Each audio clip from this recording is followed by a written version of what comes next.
Welcome to Black in Focus. I am Karen Toulon here at Bloomberg's World Headquarters in New York, and I am so delighted to have Darren Walker with us today. He is the president of the Ford Foundation, where he's been since around 2013, really putting justice in the forefront. So first, I think I want to cover the basics.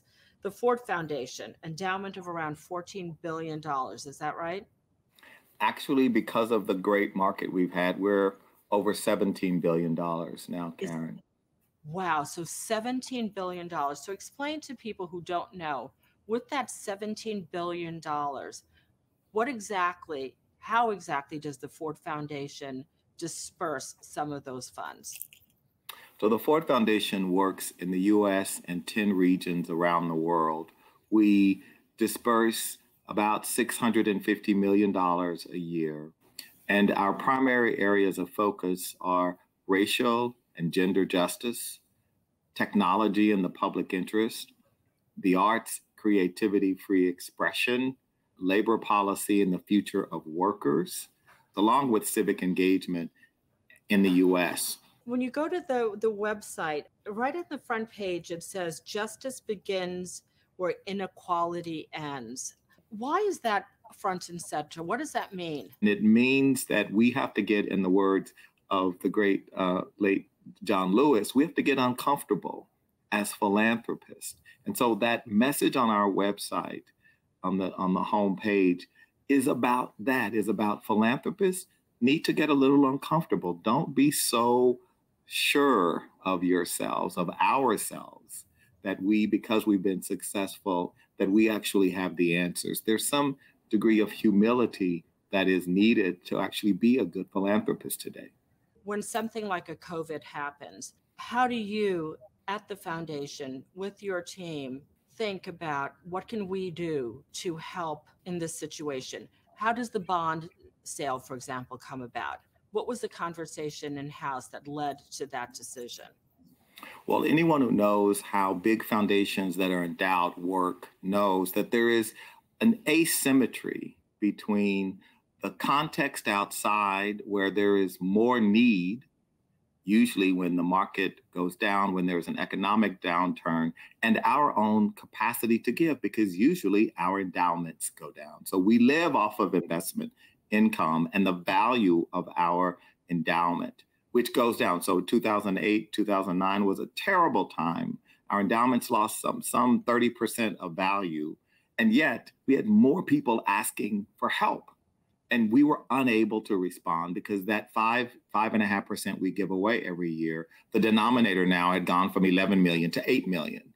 And so what I worried about was in March of 2020, as we started to understand COVID and we started to hear from the nonprofits we fund who were panicked because their benefits, their galas their fundraisers being canceled, theaters, museums, everything closing down, laying off people, really these apocalyptic kinds of scenarios they were worried about. So we, though, at the very moment when I went to the board to say, we are going to have to pay out more money, the investment staff was saying, actually, we need liquidity now. We can't start to liquidate and to sell our assets, particularly if the market's going down.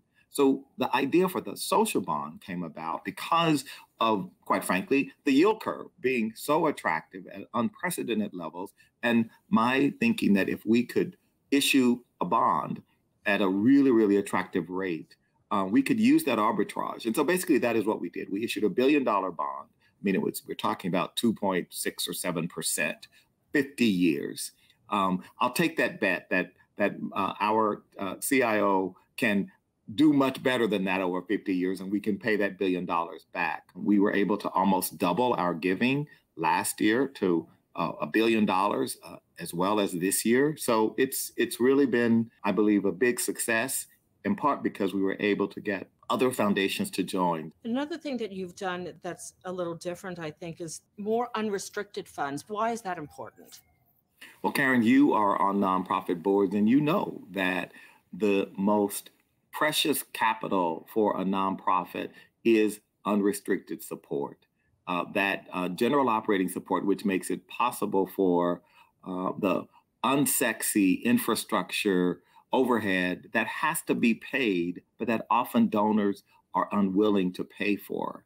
And so we have made the case, and I feel very strongly, in part because I used to run a nonprofit in Harlem in the 90s and understood how difficult it was to raise unrestricted multi-year support. And so we have moved from what was about 22% general operating support to now over 80% general operating support. Are there more changes like that that should be happening? We need the notion of justice. And I'm so gratified by the recent extraordinary gifts of Mackenzie Scott, which very much is in the spirit of justice focused. I mean, her portfolios of grants have been primarily to BIPOC, Black, Indigenous, people of color organizations, many organizations who have never received funding from large donors, family offices.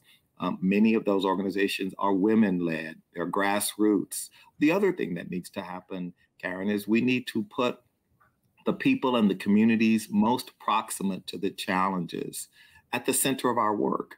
Often donors, we center ourselves. For example, we're establishing, as we recently did, the Black Feminist Fund. We need to put Black feminists, women, men, feminists, who are leading these organizations, working in communities around gender equity. We need to put them at the center and say, all right, how can we help you succeed? I think many communities, particularly low-income communities, communities of color, are exhausted by being laboratories for social innovation or social transformation.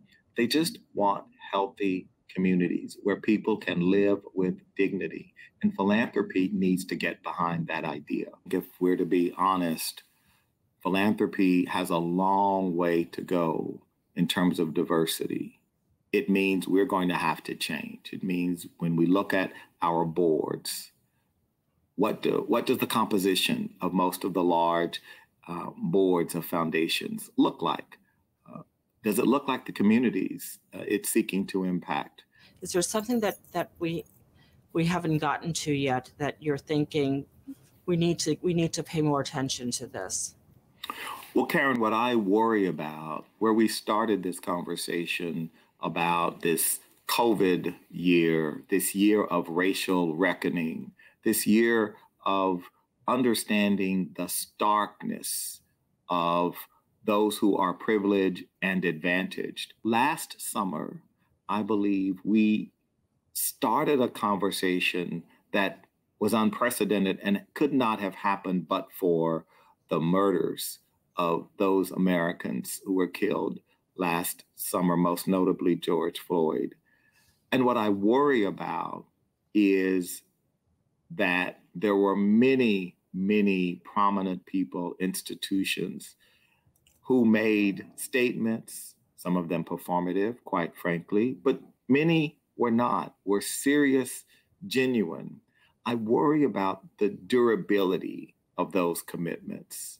And I worry about how to sustain the momentum that we saw last summer, the momentum in corporations, in media, and at universities, in foundations and philanthropy, in every sphere of American life. There was an awakening last year, and there was momentum coming out of those tragedies. I worry that that momentum will dissipate and be diminished with time, but it does not have to diminish or dissipate if we remain committed, and we, particularly African Americans, do not allow the institutions in our society to simply go back, because we can't go back. Darren, that's going to have to be the final word. Thank you so much for talking with me today, Darren Walker, president of the Ford Foundation. We will see you next week with another great interview. Until then, I'm Karen Toulon, and this is Bloomberg.